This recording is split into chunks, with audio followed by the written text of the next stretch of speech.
Hi guys, welcome back to a new episode of Apps Academy. Today in this video, I'm going to show you how you can link your Trust Wallet to your Binance account.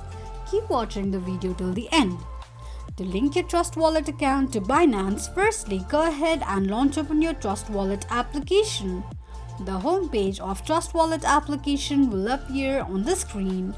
Click on Discover option at the bottom right corner of the page. On the next page, under Discover the app, click on DEX option. Select PancakeSwap and tap on it. It will direct you to PancakeSwap finance page. Click on Connect option at the top right corner of the page, and from the displayed option, click on Trust Wallet. Click on Wallet icon at the top right side of the screen. From the drop down, click on Wallet. You can see the Binance wallet has now been connected to your Trust Wallet's account.